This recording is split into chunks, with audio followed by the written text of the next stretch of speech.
ভারত জুড়ে দাবানলের মতো ছড়িয়ে পড়েছে জেনজি আন্দোলন, যার উত্তাপ ছড়াচ্ছে আন্তর্জাতিক অঙ্গনেও। শিক্ষামন্ত্রীর পদত্যাগ আর পুলিশি নির্যাতনের প্রতিবাদে দেশে দেশে সরব ভারতীয় প্রবাসীরা। এদিকে রাহুল গান্ধীর সহ শীর্ষ বিরোধী নেতাদের আটক এবং আন্দোলনকারীদের ওপর বল প্রয়োগে পরিস্থিতি আরও চরম আকার ধারণ করেছে। পুলিশের ভূমিকায় কড়া অবস্থান নিয়েছে খোদ দিল্লি হাইকোর্ট। ভারতের চলমান জেনজি আন্দোলনের দাবানল এবার ছড়িয়ে পড়েছে গোটা দেশে, আঁচ মিলেছে আন্তর্জাতিক মহলেও।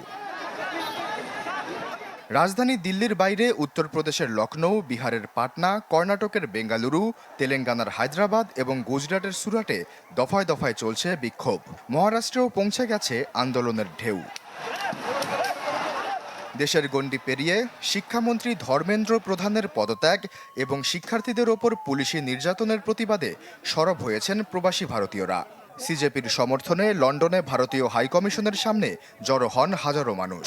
কানাডার ভ্যাঙ্কুভার, জার্মানির বার্লিন এবং নেদারল্যান্ডসের আন্তর্জাতিক অপরাধ আদালতের সামনেও বিক্ষোভ করেছেন প্রবাসীরা। নিউজিল্যান্ডের অকল্যান্ডেও কর্মসূচির প্রস্তুতি চলছে বলে জানা যায়। পরিস্থিতি শান্ত করতে বিরোধী দল ও ককরোচ জনতা পার্টির নেতাদের সাথে আলোচনার প্রস্তাব দিয়েছে মোদী প্রশাসন, কিন্তু তাতেও কমেনি উত্তেজনা। অন্যদিকে সিজেপির বিক্ষোভে পুলিশের মাত্রাতিরিক্ত বল প্রয়োগের অভিযোগে এবার নড়েচড়ে বসেছে দিল্লি হাইকোর্ট। সংঘর্ষের দিনের সিসিটিভি ফুটেজ, বডি ক্যামেরার রেকর্ডিং এবং সব ধরনের ইলেকট্রনিক প্রমাণ সংরক্ষণ করার নির্দেশ দিয়েছেন প্রধান বিচারপতির বেঞ্চ। আদালত সাফ জানিয়েছে, সমাবেশ বেআইনি হলেও পুলিশকে আইনি প্রক্রিয়া মেনেই পদক্ষেপ নিতে হবে।